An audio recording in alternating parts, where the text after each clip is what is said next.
नमस्कार। आप आवाज डेली हर्षित टीवी देख रहे हैं। चर्चा परिचर्चा में आप तमाम दर्शकों का मैं अभिनंदन करता हूं और आपको परिचय कराना चाहता हूं प्रातः आवाज अखबार के विशेष संवाददाता और टाइम्स ऑफ इंडिया के संवाददाता विशेंदु जयपुरियार का। जयपुरियार साहब, आप राजनीतिक विश्लेषण भी बहुत अच्छा करते हैं और आपकी पकड़ बहुत रहती है सोशल मीडिया पर भी। आज कुछ परिस्थिति ऐसी आई जिस पर मैं चर्चा करने के लिए आपको आमंत्रित किया। जी धन्यवाद। कहना ये चाहता हूं मैं कि यूक्रेन बनाम रूस में जो लड़ाई छिड़ी है उस पर आप वाकिफ हैं? जी बिल्कुल। इसका जो असर पड़ेगा या ऐसा युद्ध क्यों हुआ? पहले मैं आपको बता दूं कि रशिया जो है वो नहीं चाहता है कि यूक्रेन नाटो का पार्ट बने। नाटो जो एक संगठन है उसमें 30 देश हैं, लेकिन सबसे बड़ी जो बात है कि अमेरिका इस संगठन की अगुवाई करता है। यही बात रूस को खल रही है और उसे लग रहा है कि अगर यूक्रेन नाटो का सदस्य बन गया तो वो उसके हाथ से निकल जाएगा। कभी यूक्रेन इसका पार्ट हुआ करता था रूस का। तो व्लादिमीर पुतिन जो राष्ट्रपति है वो नहीं चाहते हैं कि यूक्रेन जो है वो अमेरिका के पक्ष में चला जाए। अगर वो नाटो का सदस्य बन गया तो कहीं ना कहीं पूरा इस इलाके में, रूस के इलाके में अमेरिका की सीधी दखल हो जाएगी। और यही वजह है कि पिछले कई दिनों से वो प्रेशर बना रहा था कि यूक्रेन जो है वो लिखित तौर पे दे कि वो नाटो का सदस्य नहीं बनेगा। लेकिन अमेरिका और अन्य जो नाटो के सदस्य है 30 देश, उन्होंने ऐसा घेरे में लिया उसको यूक्रेन को कि वो उनके तरफ चला गया। अभी तक तो उसे सदस्यता मिली नहीं है और इसी को रोकने के लिए रूस ने ये हमला कर दिया। हमारे साथ एक और संवाददाता है और ये आवाज डेली हर्षित टीवी के विशेष रिपोर्टर भी हैं और प्रातः आवाज के रिपोर्टर भी हैं। मैं आपका परिचय गुलाम जी से कराता हूं। और गुलाम भाई, ये विशेंदु जी जो ने कहा, विश्वेंदु जी जो बात कर रहे हैं कि अमेरिका उसकी अगुवाई कर रहा है नाटो की, मगर जो ये युद्ध की स्थिति उत्पन्न हुई विश्वेंदु जी, ये युद्ध की स्थिति आखिर क्यों उत्पन्न हो गई? अगर 30 देश उसके सदस्य हैं तो आपस में मिलकर के भी मशवरा किया जा सकता था। अमेरिका अब तक आगे नहीं बढ़ा है, सिर्फ कह रहे हैं कि नाटो देश सारे मिलकर के रूस के खिलाफ अभियान छेड़ेंगे, मगर अभी तक ऐसा कुछ देखने को नहीं मिला। क्या यूक्रेन अकेला पड़ चुका है? देखिए, अमेरिका, मैं अगर आपने मेरे से सवाल किया है तो मुझे जो समझ में आ रहा है, अमेरिका ने विशुद्ध रूप से यूक्रेन को फंसा दिया और अमेरिका के पास इतनी ताकत नहीं है कि वो रूस से भिड़ जाए। दोनों महाशक्ति हैं और रूस को कम करके आंकना बहुत बड़ी गलती होगी और इसे अमेरिका बखूबी समझ रहा है। और अभी देखिए, एक मैंने देखा था कि राष्ट्रपति का बयान आ रहा है, अमेरिकी राष्ट्रपति का, कि 24 घंटे के अंदर हम फैसला लेंगे। तो इस 24 घंटे में जिस तरीके से रूस हमला कर रहा है तो कुछ बचेगा ही नहीं वहां। तो फिर क्या होगा ये आप भी समझ सकते हैं और दूसरे कई लोग भी समझ सकते हैं। तो कुल मिलाकर अमेरिका ने यूक्रेन को बहुत बुरी तरीके से फंसा दिया है। एक बात और आती है। देखिए, यूक्रेन और रूस दोनों से भारत का संबंध है। बिल्कुल, भारत दोनों से अच्छा मैत्री संबंध रखता है।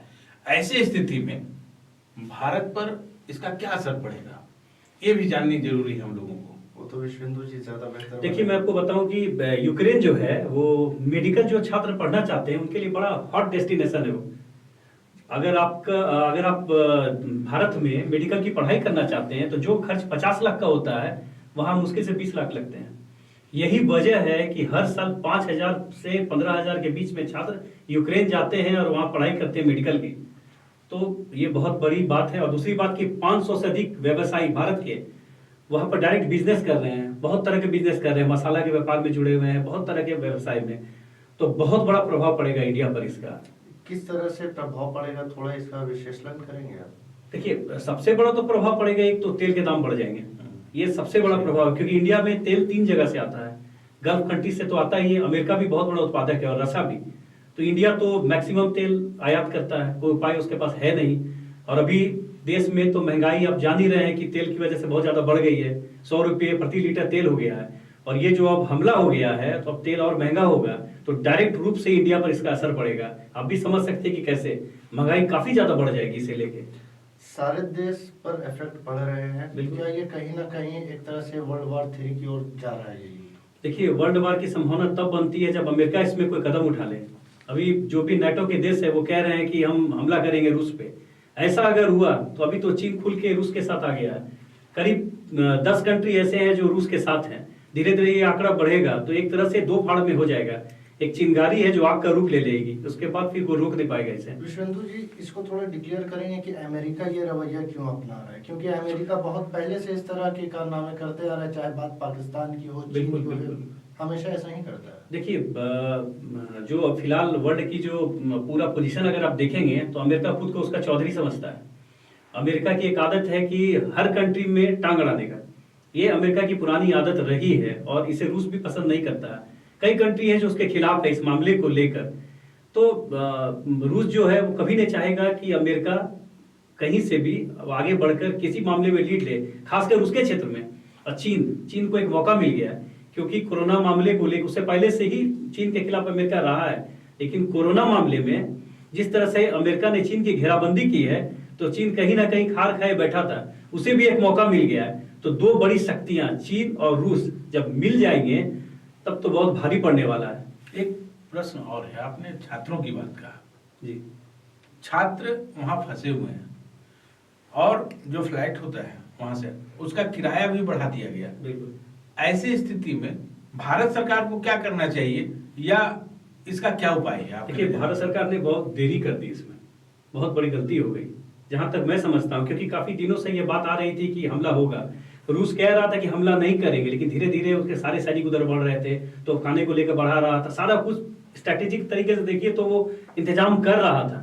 लेकिन भारत सरकार ने इसमें देरी कर दी और अब तो कोई विकल्प ही नहीं है। फिलहाल भारत सरकार जो वहाँ बॉर्डर के देश है उनसे उनकी बातचीत चल रही है कि बिना वीजा के इन छात्रों को वहां से निकाल लिया जाए, लेकिन अब इसमें बहुत मुश्किल है कहना कि कैसे इन छात्रों को बचाया जा सकेगा। विश्वेंदु जी, ये कहीं ना कहीं भारत सरकार की विफलता को दर्शा रहा है, क्योंकि 5 दिनों पहले एडवाइजरी जारी कर दी गई थी वहां के सरकार के द्वारा कि सभी भारतीय अपने अपने घर को लौट जाएं। उसके बाद भी इस तरह से भारत सरकार का रवैया, ये कहाँ तक सही है? मुझे लगता है कि स्थिति को आकलन करने में गलती हो गई और बहुत बड़ा मिस्टेक है ये, क्योंकि बहुत सारे छात्र फंस गए हैं। करीब ये आंकड़ा 5000 है। और मैं आपको एक इन्फॉर्मेशन दे दूं कि करीब झारखंड के 3 छात्र भी फंस गए हैं गोड्डा के, जिन्होंने अभी ट्वीट किया है। प्रधानमंत्री मुख्यमंत्री हेमंत सोरेन को ट्वीट किया है कि हमें बचाइए यहाँ से, हमें निकालिए यहाँ से। तो मुख्यमंत्री ने भी ट्वीट किया है विदेश राज्य मंत्री को कि जो छात्र हमारे फंसे हैं उनको बाहर निकाला जाए। तो बहुत बड़ी बात है और छात्र फंस गए हैं, ये बहुत दुखद है। अब कैसे सरकार इसमें क्या काम करती है, क्योंकि मोदी का जो रिलेशन है यूक्रेन से भी बढ़िया है और रूस से भी, हमारे देश का कहिए, तो देखना पड़ेगा कि कैसे होगा। लेकिन अभी जो स्थिति है, जो आपात स्थिति बन गई है यूक्रेन में, सरकार भी वहां की कुछ इसमें मदद नहीं कर सकती है और फ्लाइट भेजना भी बहुत खतरे से खाली नहीं है। तो सरकार इसमें क्या निर्णय लेगी, कैसे उन बच्चों को बचाएगी, ये देखना बड़ा। लोग कह रहे हैं कि एयर इंडिया को प्राइवेटाइज कर दिया गया, ये उसी का असर है कि डायरेक्ट टिकट 18,000 से 60,000 रुपए चले गए। क्या ये सच है कि प्राइवेटाइजेशन का असर हुआ है? नहीं, मुझे नहीं लगता है ये प्राइवेटाइजेशन का असर नहीं है। ये मुझे लगता है कि देखिए, महंगाई तो बढ़ रही है, चीजों के दाम बढ़ रहे हैं और मेंटेनेंस भी बहुत ज्यादा है, तो ये उससे जोड़ा जाना उचित नहीं है। एक सवाल और बचता है, अगर संभावना व्यक्त करें हम कि वर्ल्ड वार हो जाता है, ऐसी स्थिति में भारत पर क्या असर होगा और हजारीबाग पर भी उसका असर क्या होगा, इस पर थोड़ा नहीं, प्रकाश। हजारीबाग तो नहीं, लेकिन भारत की अगर मैं बात करूं तो भारत के साथ खतरा ये है कि भारत के जो दुश्मन देश है, सबसे बड़ा नाम उसमें पाकिस्तान का है, जो हमेशा उसके खिलाफ कुछ ना कुछ करता रहता है। उससे एक मौका मिल जाएगा। इसकी आड़ में कहीं ना कहीं अभी तो वो छुप के वार कर रहा है, आतंकवादियों को भेज रहा है, लेकिन कहीं ना कहीं वो खुल के आ जाएगा और एक वार वाली स्थिति बन जाएगी। तो उस वक्त इससे जूझना भारत के लिए बहुत बड़ी बात होगी, क्योंकि एक तरफ वर्ल्ड वार होता रहेगा, सारे देश जो हैं जो भारत के फेवर में रहते हैं, अमेरिका भी कहीं ना कहीं भारत के फेवर में है, रूस है, तो वो भी कोई मदद नहीं कर पाएंगे। और सबसे बड़ी बात, चाइना जो रूस का बड़ा साझेदार बन गया है, वो कहीं ना कहीं पाकिस्तान का इस्तेमाल करके भारत को डिस्टेबलाइज करने का हर मुमकिन प्रयास करेगा। तो भारत के लिए बहुत चुनौतीपूर्ण स्थिति रहेगी। मैंने हजारीबाग की बात इसलिए की कि मैं बता दूं, आपको भी बता देना चाहता हूं कि जब पेट्रोल का दाम बढ़ेगा, जब उसका असर होगा लोगों पर और महंगाई इतनी बढ़ जाएगी। ये बात हजारीबाग की नहीं है, पूरे देश में। नहीं, मैंने हजारीबाग को इसलिए जोड़ा कि मैं हजारीबाग से बात कर रहा हूँ और हजारीबाग के लोगों को बताना चाहूंगा कि यहाँ पूरे झारखंड के लोगों को भारत तो देख ही रहा है लेकिन हम जब इस पर देखते हैं तो महंगाई का जो स्तर होगा वो बहुत ज्यादा होगा और इसका प्रभाव बहुत ज्यादा लोगों पर पड़ेगा। इसकी चर्चा हम लोग कर रहे हैं, पर चर्चा परिचर्चा में बात आनी चाहिए कि पब्लिक के बीच क्या होगा, इस पर मैंने बात देखिए करी। सबसे बड़ी परेशानी तो होगी जो लोग को, चाहे हजारीबाग के हो या नागपुर के हो या अहमदाबाद के हो, सबसे बड़ी परेशानी जो लोगों को आज भी तंग करती है और उस वक्त भी तंग करेगी वो महंगाई है। यही बात है। क्योंकि पेट्रोल तो आसमान छुएगा उसके दाम, और उस वक्त महंगाई का बढ़ना तो जायज है, बढ़ेगा ही महंगाई, तो लोगों को बहुत परेशानी होगी। विश्वेंदु जी, यदि वर्ल्ड वार छिड़ जाता है तो क्या फिर से वो दिन हम देख सकते हैं जब एक ब्रेड के पैकेट के लिए एक वैन भर कर पैसा ले जाया जाए? इसमें हम कुछ भी नहीं कह सकते हैं क्या होगा क्या नहीं होगा, क्योंकि ये समय बदल गया है और अभी बहुत मॉडर्न टेक्निक्स वाले हथियार हैं और बर्बादी तो ऐसी होगी कि कहना नहीं। तो उस वक्त ब्रेड के लिए ये देखने के लिए भी हम जिंदा रहेंगे कि नहीं हमें पता नहीं है, क्योंकि यहाँ से बटन दबाया और कहाँ गिरा और कहाँ कौन लोग मरेंगे तो खुद नहीं मालूम है किसी को भी। तो पहले के दो जो वर्ल्ड वार हुए हैं उससे बहुत ज्यादा हाईटेक हो गया ये समय, और आप भी जानते हैं कि रूस के पास कैसे हथियार है और अमेरिका के पास कैसे हथियार है। आपने राइट विंग पॉलिटिक्स को बहुत करीब से पढ़ा है, बहुत ज्यादा अच्छा आपने अध्ययन किया है, आपके रिपोर्ट्स दिखते हैं। राइट विंग एक्टिविस्ट अभी एक कैंपेन चला रहे हैं जिसमें बता रहे हैं कि नरेंद्र मोदी की गवर्नमेंट कितना ज्यादा अच्छा काम कर रही है। यूक्रेन ने नेशनल फोर्सेस पर खर्च नहीं किया, नरेंद्र मोदी ने खर्च किया, तो आज यहाँ कोई सेना हमला नहीं करती है, वहां हमला करे। तो क्या ये भारत की मजबूती है या फिर मोदी गवर्नमेंट की मजबूती हुई? मैं ये समझ नहीं पा रहा हूँ सवाल, एक बार रिपीट करें। राइट विंग एक्टिविस्ट जो है बिल्कुल मोदी के फेवर में कैंपेन चला रहे हैं, आप कह रहे हैं। हाँ। जी, कि बहुत ही अच्छे से मोदी जी ने ये चलाया है, बहुत ही अच्छे से बजट दिया डिफेंस को, डिफेंस पे अच्छा काम किया। वही यूक्रेन ने नहीं किया, वहाँ पे टैक्सेस नहीं लगाए गए और इंडिया में टैक्सेस बढ़ा दिए गए जीएसटी के नाम पे, पेट्रोल के नाम पे, तो वो कहीं ना कहीं फायदे वाला साबित हुआ हिंदुस्तान के लिए। तो इस कॉन्टेक्स्ट में इसका क्या मतलब है, मैं ये समझना चाहता हूँ, क्योंकि यूक्रेन में डिफेंस को उतना पैसा नहीं दिया गया था बजट में। देखिए बात वैसी नहीं है। यूक्रेन की जो तैयारी है वो अगर रूस की बात करें आप तो उसके सामने वो कहीं नहीं ठहरता है। वो कितना भी बजट कर ले, लेकिन जो रूस की जो ताकत है उसके सामने वो कहाँ ठहरेगा। अगर आप भारत की भी बात कर ले, मोदी जी ने कितना भी टैक्स लगाया, कितने भी फंड कलेक्ट कर लिए, कितना भी रक्षा सौदा पे खर्चा कर दे, कितना भी मजबूत कर दे पूरे सिस्टम को, लेकिन रूस जैसे कंट्री से भारत भी नहीं सकेगा। बहुत टफ बात है ये, क्योंकि बहुत बड़ी शक्ति है वो। आज भी हमने जो हथियार लगाए हैं, सुखोई विमान आप यूज करते हैं या S-400 जो दिया है वो तो रूस नहीं बनाया है। हम उसी के दम पे कह रहे हैं कि हमने अपने सुरक्षा को अवैध कर लिया है। तो आप समझिए रूस को, रूस के पास उसका अपग्रेडेड वर्जन है S-500 जिसका कट अमेरिका के पास भी नहीं है। तो यहाँ तो फंड की बात नहीं है, यहाँ तो टैक्स की बात नहीं है, यहाँ बात है कि एक ऐसे कंट्री की जो बेहद ताकतवर है और जो जिसके सामने अमेरिका भी एक बार आने से घबराता है। तो क्या यही रीजन है जो अमेरिका 24 घंटे का समय ले लिया, जो कभी 2 मिनट में अपने जवाब को तुरंत दे दिया करता था? देखिए मैं बात करूँ अगर पूरे वर्ल्ड की जितने भी कंट्री है, सबसे शातिर अगर कोई कंट्री है तो वो अमेरिका है।